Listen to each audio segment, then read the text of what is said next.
I'll just speak loudly. Hi, everyone. I'm Jocelyn Benson, the Dean. It's great to see so many of you here today. I know we've still got a bunch in the hallway. Oh, there we go. Thanks, Matt. And so this is rightfully so. It's good to see so many of you here for a really spectacular panel that's been in the works for a while. And I know Randall's going to do a great job moderating, so I'll turn it over to him to do introductions and other things.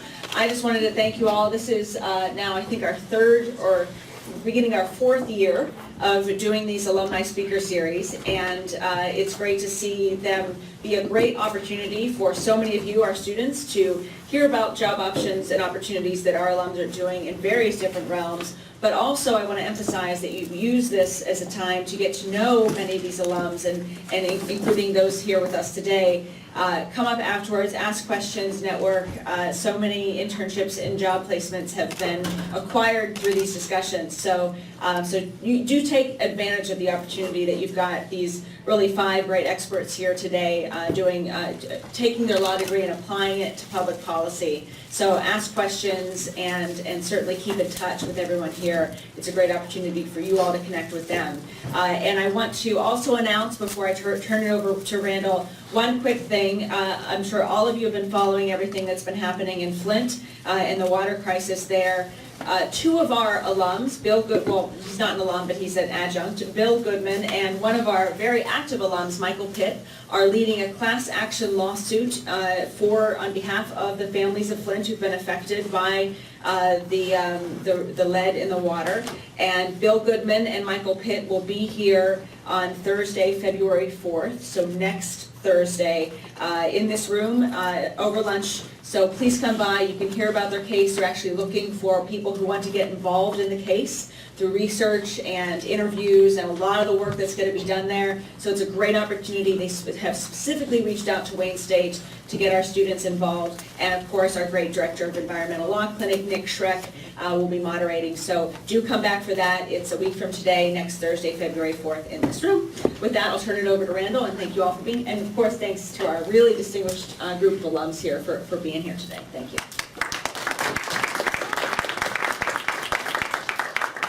Well, good afternoon, everyone. Again, my name is Randall Brown. Currently, I'm employed with the Wayne County Corporation Counsel, overseeing the Real Estate Tax and Public Services Division. In that role, I assist with our Wayne County Land Bank, as well as our Economic Development Corporation, and kind of setting forth policy as to where Wayne County wants to go as it relates to economic development and utilizing the land bank as a tool. But enough about me. We have a very distinguished panel. To start, I just want to have them make a similar introduction about who they are, when they graduated from Wayne State Law School, and the type of work that they're handling right now. So we'll start right with Chris. Sure, thank you. My name is Chris Bzdok. Thanks everybody for coming. It's great to see you. Can you hear me okay in the back? Okay. I graduated from Wayne in 1996, and I pretty much right since then I have worked at an environmental focused firm which is called Olson Bzdok and Howard. I am the principal owner of that firm at this point, and our firm does sort of a range of what we call public interest specializations. We do environmental law.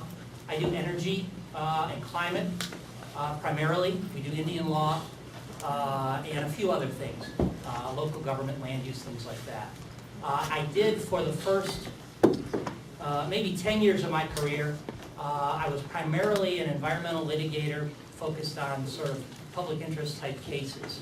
I have worked over the years in collaboration both with Professor Hall, with Professor Schreck on for me to use the formal law school name, with Noah and Nick on various matters, and they do great work, and as does Stephanie as well. So we've always had a great relationship there. Starting about 8 years ago, I sort of fell into doing energy and climate. I represent now, most of my work now is representing environmental organizations in utility regulatory cases. So my principal clients are a state group called the Michigan Environmental Council, the Sierra Club, who you may have heard of, the Natural Resources Defense Council, you may have heard of, and I do contract work on some out-of-state cases for an entity called Earth Justice, which is a national environmental nonprofit. And so what we do is we enter into utility proceedings. Every regulated utility has to come before some type of a commission which regulates them anytime they want to spend $1 of the customer's money.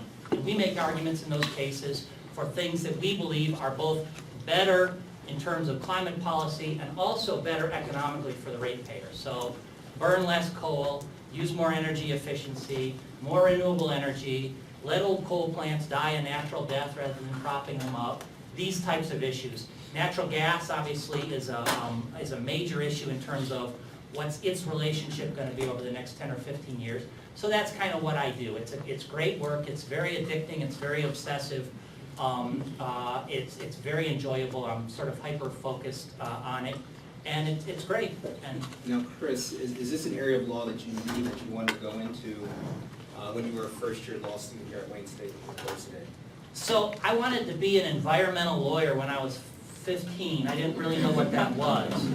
And that was sort of what I just sort of always focused on. And at a career day at Wayne Law School, I met someone whose name was Sally Churchill, who had worked in various places. She's like a vice president at U of M now, but she was at Honigman at the time, and she had prior to that worked at a small firm in Traverse City for a guy named Jim Olson. And she said, well, you ought to write him a letter.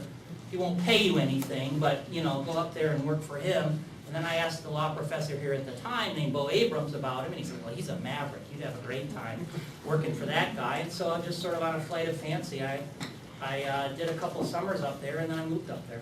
All right, and at one point in time, you actually served as mayor as well, city of Traverse City, correct? Yes, I was the mayor of Traverse City for one term. I was on the city council for 3 years, and then I was elected mayor for a term. And we were personally trying to start a family and having a, let's say, longer than full-time job, and then having a sort of a full-time job as the mayor of Traverse City simultaneously was just not compatible with that anymore. So I didn't run for re-election, but that's so. I was involved in city government from about 2006 to 2011. All right, now we're going to switch to Sheila Cummings. Do you mind just giving a brief introduction? Sure. My name is Sheila Cummings, and I graduated in 2002. Currently, I am the Deputy Clerk and Register of Deeds in Oakland County. For the Clerk, Register of Deeds, Lisa Brown. And I've been in that role almost 4 years now. Lisa's term is 4 years. She'll be up for re-election this fall. I came with Lisa as her deputy because I worked with her in Lansing at the Michigan House of Representatives when she was a state representative. My focus in the House was I was a Democratic legal counsel for the House, and I advised the Democratic members on election law, ethics, campaign finance, constitutional issues that would come up. I worked closely with Lisa when she was on the elections committee, and we formed a relationship, and when she was elected clerk, she asked if I would come with her because as clerk, she heads up all elections in Oakland County along with campaign finance filing, so she wanted that expertise with her. Right out of law school, I actually went to work. I was a summer associate, and then I went in as an associate at Jaffe Ray Hewer & Weiss, and I was there for 4 years. I had great experience there with legal writing and research in the litigation department, but always had my eye on policy and knew that I ultimately wanted to switch my career into policy, so I always kept my hand doing work with the ACLU, doing work with, at the time, NARAL, the Michigan Abortion Rights Action League, which is no longer in formation, but working with Planned Parenthood and reproductive rights organizations, because I always knew that I wanted to go into policy. After being at Jaffe for 4 years, I found through the Wayne Alumni website, I saw a posting for Democratic Legal Counsel in the Michigan House. Had no idea when I was in law school that there was even such a role. And so I applied and got that role, and that's what ultimately got me into working directly in policy. In between my time at the House, I went to DC. I had an opportunity to go to DC to work in reproductive rights. And I went there for 2 years, worked as a staff attorney, and also did federal lobbying in 2007 and 2008. So, And when you were working as Democratic legal counsel for the House of Representatives, were you guys in the majority or the minority at that point in time, in terms of control of the House? primarily, I worked in the minority. Okay. And how does that work from a policy standpoint where, I mean, I guess you don't have the votes for everything that you want to No, accomplish? no, it's very frustrating. So the policy, that we would want to implement is difficult. What we can do is, through the amendment process, we can offer amendments. Certainly, it's a difficult time in the legislature right now because of term limits, and relationships are not great, and it's very partisan. But I definitely worked with colleagues on both sides of the aisle who had good relationships, and we could insert ourselves at times, but it's frustrating. I mean, you can throw a lot of bombs when you're in the minority, and they're not going anywhere ultimately, but it can be a frustrating process. And then going from the process of having a policy that you want implemented at the state level ultimately requires a statute, is that correct? Yes. And then implementation, I mean, can you talk about that in terms of having a policy that has some great ideas, but when it's implemented, it has some challenges? Sure. No, definitely. And when we're up in Lansing, and I think that in my role now in the county clerk's office, I can see even more clearly. When we were in Lansing, we would have an idea about something, say in the elections realm, but not understand necessarily how that would impact the locals. So say that, we want to change filing deadlines to make it, more accessible to get petitions on the ballot, and we want to say, we want to give as much time as possible to citizens to do that. But we might not understand that we're up against ballot printing deadlines that now, I can understand, but when we were in the state, we would just say, well, they should have all the time that they need, just 10 days out from the election. But now that I'm in the position as county clerk, I can see, well, there's a lot of moving parts here to take into consideration, and you might not understand that being at the state level. And as the deputy clerk and deputy of the Register of Deeds, the various counties, do you guys get together and at least share ideas that you want the state legislature to put into place? We do, and it's interesting. We have a Michigan Association of County Clerks, and the county clerks, Lisa and I are on the legislative committee, and there are other former legislators also who are county clerks currently, and we meet in Lansing once a month. And I have to tell you, coming into this county clerk role, it's incredible, because coming from Lansing, let's take an issue like no reason absentee voting, which you probably have heard about in sort of, good voter reforms.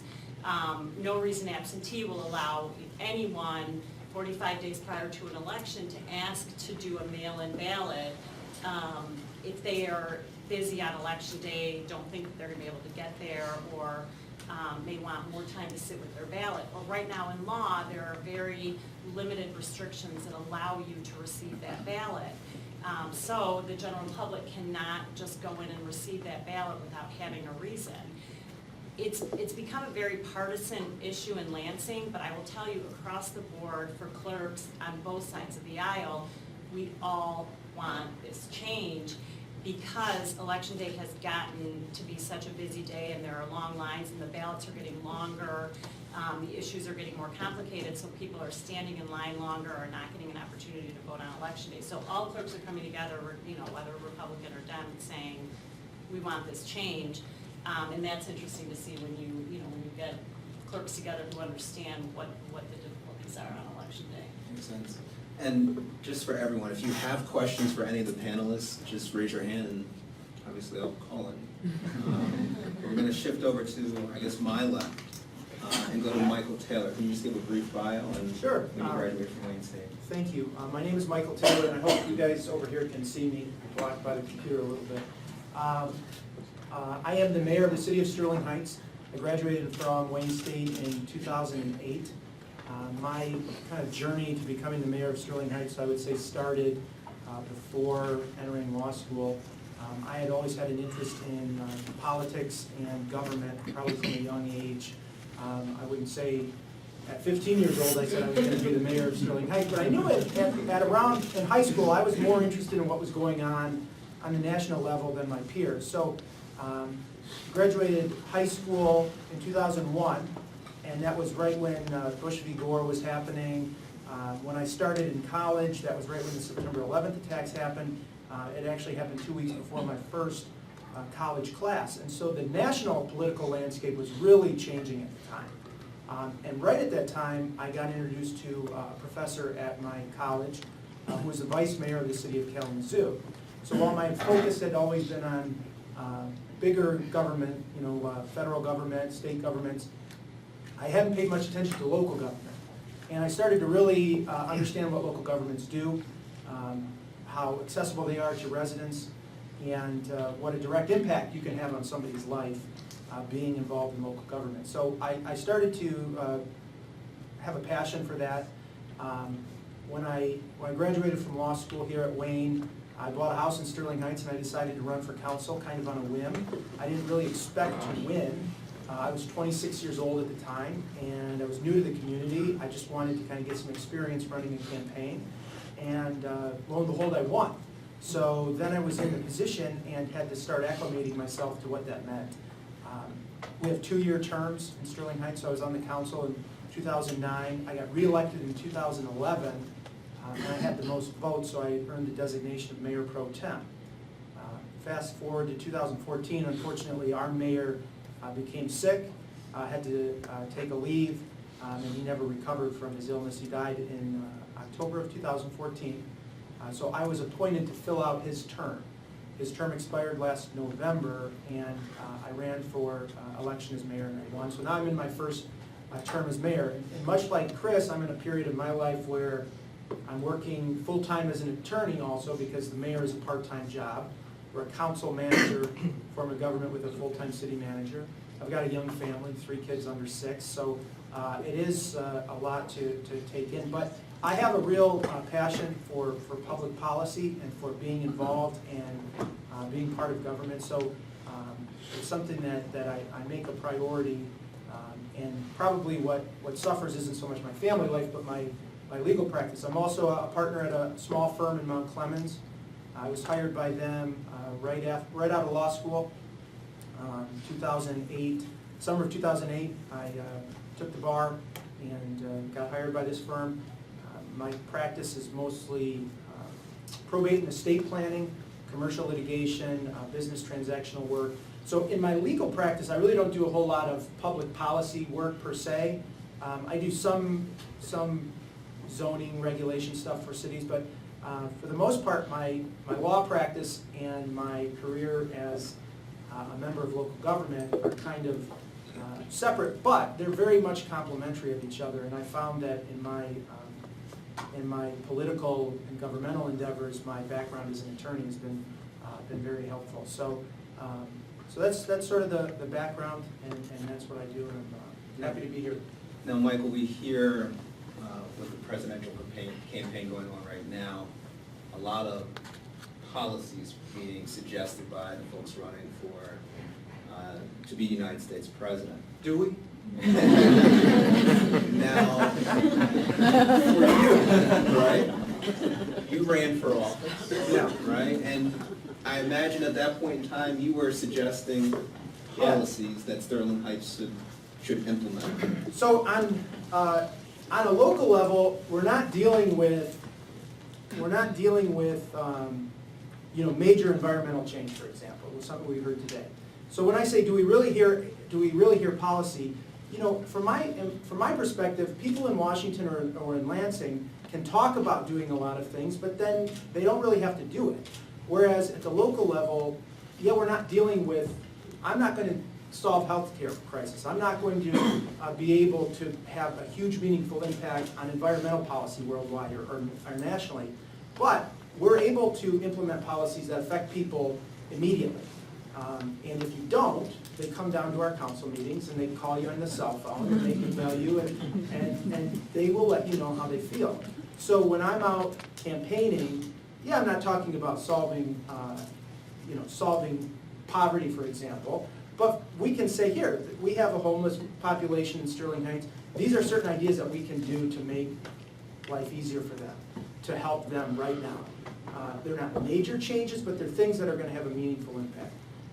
Environmental policy, again, we might not be able to solve the climate change crisis in the country or in the world, but we can try to divert some of the trash that's going to landfills from people in Sterling Heights into recycling, and we can have an immediate impact there. So those are the sorts of things that I enjoy doing, and it's gratifying to have something that has an immediate impact, because as Sheila was saying, I think a lot of times when I talk to the state or federal legislators, they're working on big projects, but you don't really know, like take take a number of things that have happened recently. There have been changes in election law. Straight ticket voting is no longer permissible in the state of Michigan. I don't know, I've never heard any one of my residents complain about it. I mean, we can argue whether it's a good thing or a bad thing, but for me, if I start going to looking for issues that my residents aren't impacted by or they're not passionate about, they're going to kick me out of office. So I like that about serving at the local level. And let's talk about one of those issues. At least when I was Googling Sterling Heights and you, one of the big things that came up was last year there was a dispute about a mosque running into the city of Sterling Heights. Tell me about how the community, the citizens, kind of implement or influence policy that happens within Sterling Heights. Yeah, so I guess the short story here is that a group of Muslims who have been practicing their faith, I think in Madison Heights, bought some property or had an option to buy some property and build a mosque in Sterling Heights. We have 2 mosques already, and this would be the 3rd, and they were proposing a very traditional mosque. It was going to be something like 22,000 square feet. And right now it's a very, very difficult time for Muslims in this country. They are not, they're treated in a way, they're treated with, how do I say this? Everything they do is suspect. Everything that I found that the Muslim population tried to do was met with resistance by a small but very vocal group of residents in Sterling Heights. And so that is one thing, with the pros and cons. At the local level, you can have a few loud people that make, that have an influence on certain, whether it be city council members or planning commission members or zoning board members. And certainly that was an example of something that, got out of hand. And it was because members of the community were fearful of a Muslim population moving in, which they had no reason to be afraid of them. They had no reason to be concerned. There was nothing overtly problematic about the proposal, and yet that's, we obviously saw what happened. Yeah, and I guess the same thing with like the recycling that you mentioned earlier. You don't have Chris calling you, correct, to say do curbside recycling tomorrow, right? Right, and that's one of the interesting things about local government is, I don't know if you've had this experience, Chris, but like people like the Sierra Club or major national environmentalist organizations kind of have ignored what we do at the local level. I've never gotten a call from a major environmental company or environmental lobbyist company saying, you guys could divert a lot of trash from landfills if you implemented curbside recycling. We're unfortunately one of the largest cities in the area that doesn't have universal curbside recycling. So we're not, people, I don't know if they just ignore what's going on at the local level or they're not in tune to what's going on at the local level, but again, it's something that could have a very meaningful impact, but we're kind of left to just figure those issues out on our own. Do you agree with that, Chris? That, I mean, some of the issues that you're talking about or dealing with from a policy level don't have the impact in which you're directly talking to the local municipalities? I agree that what goes on in local government and what people there who are serving are trying to do is, has more impact than is sometimes on the radar, until the wheels fall off, right? And then all of a sudden, there's a race to claim credit or criticize or, but there, I agree that there's a lot of meaningful day-to-day impact that happens. And because like you said, you don't have any choice. You can't just push. You have to pass a budget every year, and you have to make sure that the lights are on and Streets have to be cleared, yeah. trash has to be picked up, cops and firefighters have to be there, there's no excuse. Yeah, there's no room for dysfunction. And Bring it to me. we have one last guy. Who are you, Yes. by the way? Jehan Crump-Gibson. I graduated from this fine school in 2009. I am in private practice just north in Lakewood Village. I do a lot of business, probate, and what I call governmental affairs. So I'll let you know what that is. I help folks, businesses, whether it's business or individual, navigate the approval process. I deal with a lot of municipalities, but primarily the city of Detroit, which is a different animal in itself. So rezonings, whether that's starting the whole process, dealing with planning commission, council, BZA, and then sometimes I deal with some issues not on the legislative side, but on the departmental side, kind of the administration and enforcement, which we were talking about that earlier. It's one thing for, to pass a particular ordinance, but what's actually gonna happen, in buildings and safety when you go to enforce this thing. So that's what I do now. How do I kind of got here? Well, when I was at Wayne, I interned a couple places. I worked at Comerica's corporate legal department. I interned at federal court, and I also worked throughout the year at city council. And I have one of my old comrades in the room with me that's a law student here now. And that was very interesting. This was when there were quite a few regime changes in leadership for the city, right before Mayor Kilpatrick left and was replaced by interim Mayor Cockrell, and then right before Mayor Bain. So there was a lot going on when I was interning. Never a dull day, always a camera when you're on your way to the bathroom. My classmates were asking me every time I came to class, what happened today on the 13th floor? It was quite an interesting time, but I learned a lot. We did a lot of risk management stuff, and we saw anything from environmental issues, especially with the incinerator, where you send trash in Detroit, from huge projects that were coming in, and a lot of folks right before what I like to call Gilbertown built up a lot of tax abatements and things of that sort coming, and led to a lot of the development that you see downtown today. So right when I graduated, came out, took the bar, and I started doing some contract work, but then I went back because I could not get enough of the city of Detroit. I can't.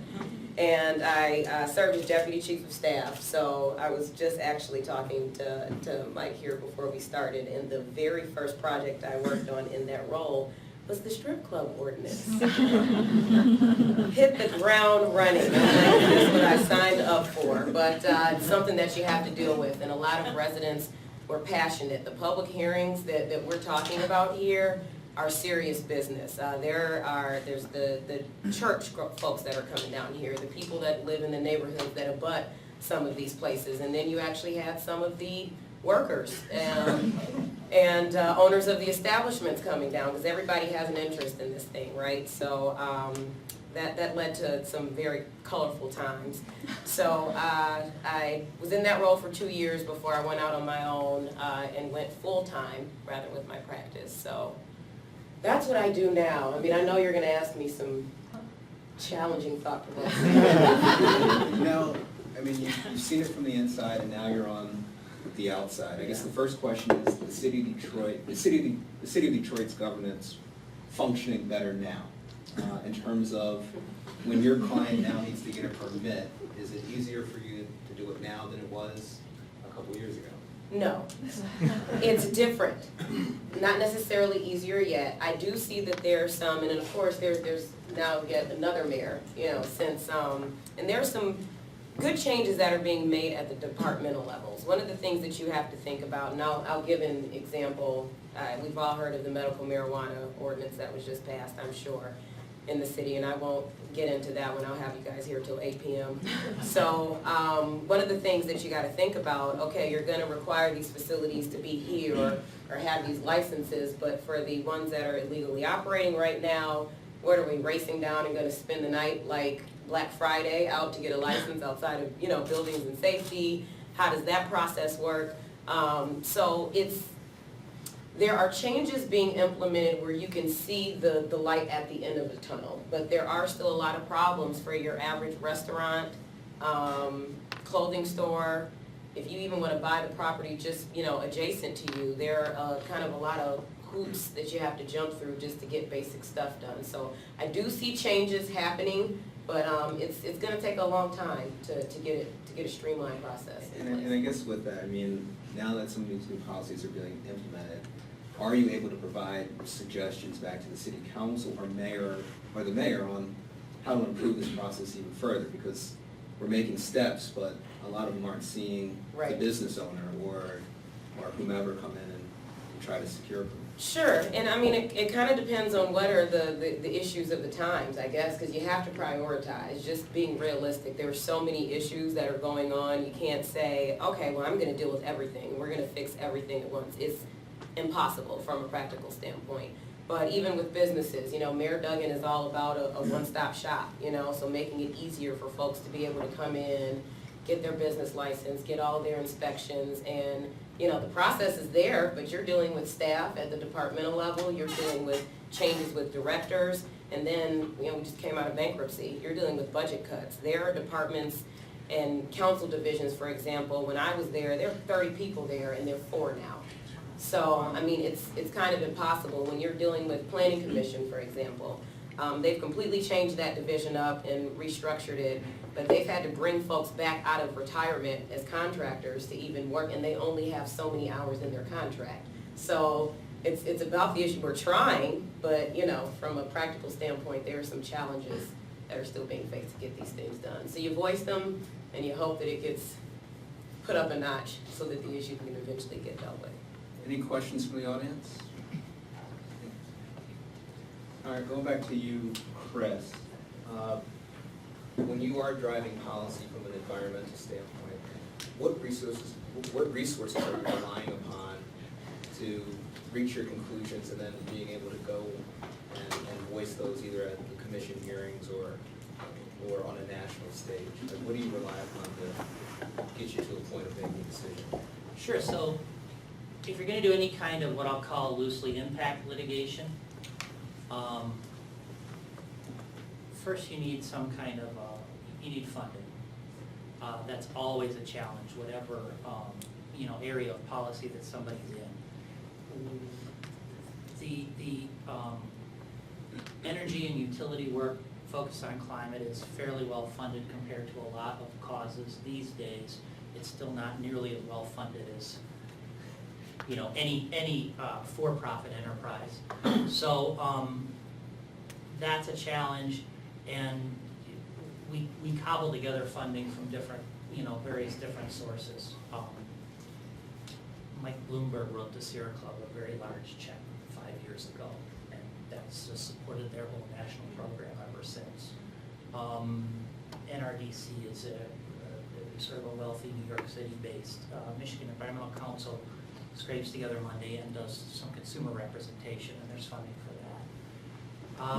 Then typically you have to hire experts, and you have to have people you can count on and rely on. So all of our work, whether it's utility work or even sort of the more traditional public interest environmental work, is very expert driven. Judges make all the decisions, there are no juries. And you have to have people that you can trust who are going to do heavy lifting, who are not paid liars. They usually root for the other side.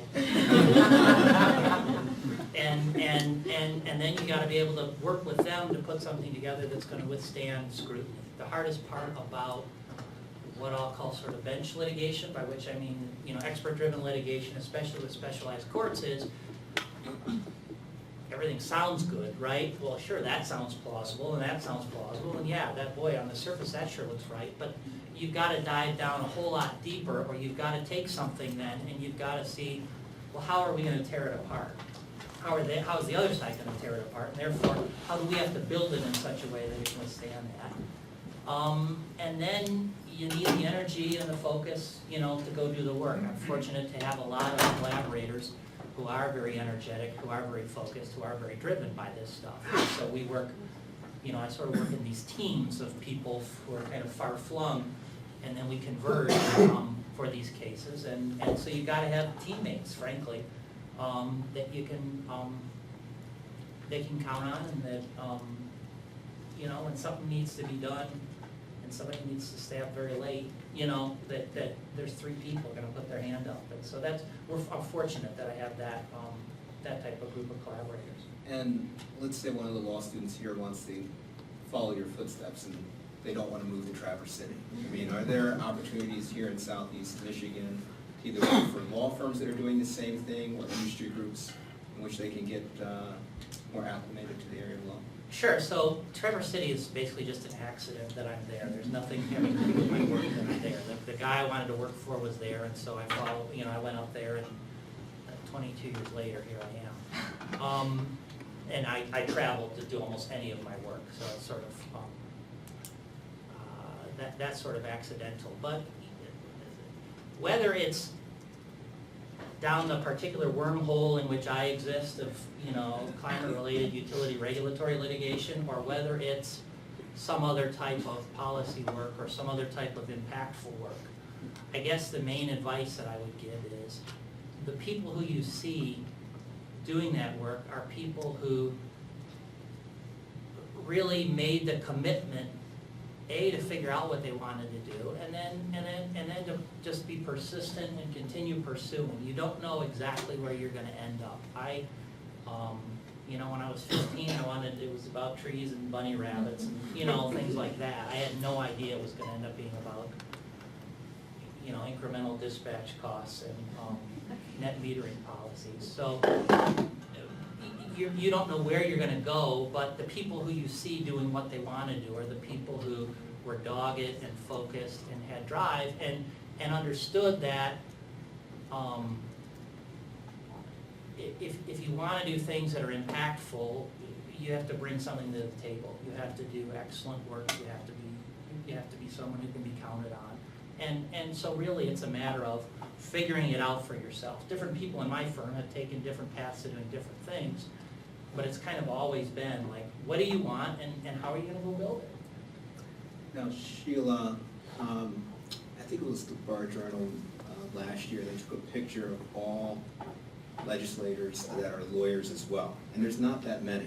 Right. So how big is the Democratic legal team, the Republican legal team for the House of Representatives, or was it just you that was serving in that role? Right, so yes, the Bar Journal always does a lawyer legislator picture, and you know, there are a group from each side of the aisle, but these folks are just focused on being a legislator.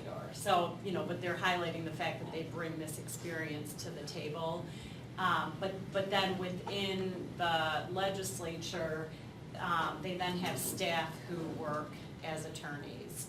And there are not many of us. When I was in the House as minority, there really is not resources to have more than one counsel. The majority counsel had a deputy, and then in the Senate they also had a similar structure. But honestly, we do rely on outside counsel also. We know our friends, we know people who are interested in specific areas who are willing to, you know, give up their time pro bono or not, and we would have to find funds sometimes. And you know, I will also say that I was actually staffed to the Michigan House of Representatives, so I was paid by the state. And so my work inside of the House while I was being paid had to be focused on legislation and policy. I also did volunteer time on a political basis, but that was in the evenings and on the weekends. And in that realm, we find a lot of our friends too who are willing to help out if there's an issue that comes up on employment law that was not my expertise. You know, we have law firms around the state who we know are friends who are willing to help out. And, I mean, it seems like you've had quite a bit of success already in terms of not only policy making, but your legal career as well. But what's been the biggest obstacle so far to achieving the goals that you want to achieve with your legal career? The biggest obstacle to achieving my goals in my legal career, are you talking about specifically the private practice work that I do, or the? I guess a little bit of both. I know you indicated before that you basically have 3 jobs. You got your family, you got being a mayor, and then also being a partner in a law firm. Well, time is obviously a big challenge, and it's something that I'm sure you guys are all dealing with. You understand that you have a finite amount of time, and you've got more to do than you have time to do it. So that's really kind of nothing different for me than when I was in law school. I worked full-time when I was in law school. You know, I went to law school and I worked full-time, and I found that it helped me. I was more focused when I had a lot going on. So that's never been a big problem for me. I would say the biggest hurdle that you have when you're in a policy-making capacity is that it's very difficult to get the coalition together, focused on the same goal. Whether it's on a national level or state level, as Sheila was talking about, you know, you might have some policy goals, but if you're in the minority, good luck. Especially now, don't even waste your time. I mean, when I need to talk to state representatives about projects that need to get done for the benefit of the residents of my city, we have one rep who's a Republican and one rep who's a Democrat. And I have a great relationship with both of them, but the Democrat really can't offer me a whole lot right now because they just can't get anything done. And it's not a good way of doing business. There are similar challenges on a local level. There are 7 people on my city council. I'm one of them. And it's hard a lot of times to corral the 4 votes you need to implement a change. How do you do that? I mean, what is your, you know, am I giving up some secrets? But, one of the reasons I said earlier that I think that being a lawyer is very helpful in my job as a policymaker is because what policymaking really is kind of identifying an issue, understanding the issue well enough to then solve it, reducing it to something in writing. Passing a law requires you to put it in writing, and then advocating on behalf of that issue, either to your colleagues on a council or in the legislature, or to the broader public who you may need to get support from. So to me, the secret is, it's not any real secret. You just have to be good at it. You just have to work hard, as Chris was saying, to be able to offer something different than the other person. Knowing what the issue is sometimes is important. Like, for example, in the city of Flint, you know, it's easy for us to say, we have a gun problem in this country. We have a gun violence problem. Anybody can identify that. The tricky part is understanding how to solve it. Sometimes identifying the problem is the hard part. Like in Flint, we went almost a year without identifying that there was a major public health crisis going on. So these are all tools that you're learning right now. You come to law school to learn how to identify issues, how to solve problems creatively, how to advocate. And so that's what I do. And it's a matter of sometimes you're successful in it and sometimes you're not. And what I find is that the policies that, you know, the creative policies or the unique policies that I want to try to implement, I'm more successful when I'm better at engaging the people on my council and advocating in an effective way. And Jehan, you mentioned it earlier, but you have your own law firm, correct? Yes. And I think it's important for the law students to kind of understand from you why you made that decision to just jump out there on your own. Not for the faint at heart, I will tell you. When I graduated from school, that was right after the bottom of the economy fell out. So law firms were rescinding offers left and right, or just not making them. It was a very, very tough time. So I had that strong interest in public policy still, but I also had that itch to do some of the work that I had learned through my other internship experiences. So I think the start to practicing and taking work from other attorneys, because honestly that's how I got started, was kind of out of need, because I gotta eat, and I didn't go here for free at all. So that was a necessity. But after I actually started building my client base, it kind of was like a thing that I had to chase. I couldn't let go of. I liked being able to touch and feel issues myself and having autonomy to deal with things. I mean, it's rougher for you because you don't have this hierarchy. You don't have all these other associates to go to. You don't have this partner that you're working under to provide things. The administrative staff, you got to pay for those.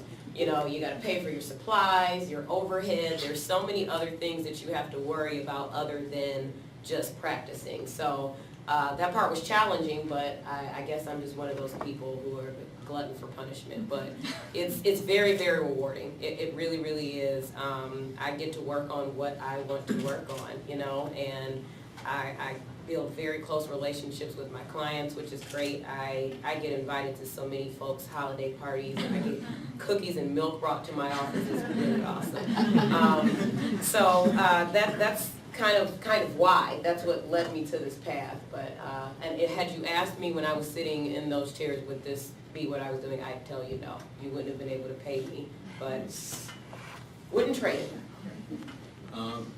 I don't have any more questions. Any questions from the group then? So each of you serves in an advice-giving capacity. What is the best piece of advice you have ever received that has changed the course of your life? Go ahead. I couldn't see what she said. Wow, I don't know what the best piece of advice was, but I'll tell you one thing that kind of stuck out, and I don't remember where I heard it, and I don't remember who said it, but they told me that you have to always be the hardest working, and you have to always be the most prepared, no matter what you're taking on. It really doesn't matter, and I've seen it applicable in many different walks of life.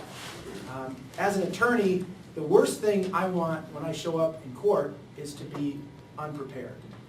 If the judge asks me a question like what you just asked me, and I don't have an answer, and I'm standing there like, nothing could be worse. So be the most prepared, work the hardest. You might not always be the smartest, you might not always have the most information on a topic, but me, if you're harder working than anybody that you're going up against, and you're more prepared, you're going to be fine. I can respond. I actually have two pieces of advice that I remember daily, and one of them is don't act based on emotion. It gets really hard when you're dealing with the practice, especially in court. Oh my gosh, when I first started making court appearances and the other side, you're lying. I mean, you're lying. And I mean, of course you can't do that. So even when you're engaged in an adversarial context, when you're in court, or when you're behind the scenes, whether it's a client that you're dealing with, because that can get pretty rough too, don't lead with emotion. You have to, of course, preparation, think as rationally as possible, because when you kind of act on emotion, it can run you down a different kind of path. From a practical standpoint, when I was interning at Comerica, there was an attorney, and he will remain nameless, but this guy was hilarious. He brilliant, but kept me laughing every day. And he said, the best piece of advice I can give you, Jehan, is get paid first and clients lie. And at the time I'm looking at him, I'm like, this is after my first year in law school, and I'm like, okay. And boy, those two things are so true. But for the client, I changed my advice. Such awesome advice, and I didn't get it then. But from the client's lie piece, and I didn't get it then. Everyone's not going to overtly tell you a lie, and they won't even realize they're lying. But what they will do is omit the truth, and you have to get very skilled at trying to elicit information from folks, because When you say, tell me everything, they're never gonna tell you everything. When you ask very pointed questions, they're gonna answer those pointed questions, and you're not gonna get any other information that you need. So you'll get to a deposition, you'll get to a motion hearing, and then some stuff comes out that you just probably would have known had you kind of asked some other questions, and you're looking, that's that moment, the deer in headlights moment that you never wanna have. And I had a couple of them to learn the hard way, so that's probably those are the two best pieces of advice that I got. Anyone else want to jump in? I don't know if it was the best, but a piece of advice that I got that has helped me is to stay open to opportunities. When I came into law school, I was gonna do reproductive rights, that's all I wanted to do. I was not gonna go to a law firm. And I was told this by someone, and I was open to being a summer associate at Jaffe, and it was a great opportunity, and it really helped hone my skills for research and writing. And even when I went on to the Michigan House, to be able to be given a file and figure something out. When I got to the Michigan House, I didn't know anything about campaign finance, and I had to learn the campaign finance law, and my training was at Jaffe to just be handed a file and told, figure this out and run with it. So I think for me, it's been good to, I did not think my first year of law school that I would be at a law firm, but that was good training for me, and everyone has their own path. So whether that's it or not, just being open to opportunities and not sort of stuck focused on one thing that might need a different way to get there, a different path. It's all great advice, I can't. Ditto, right? Well, I want to wrap up now, just in case there's any individual questions that you want to ask the panelists. But we thank you so much for coming out today. And I'm sure if you look any of us up on the Michigan Bar website, we'll answer any follow-up questions at that time as well. So thank you so much for coming out.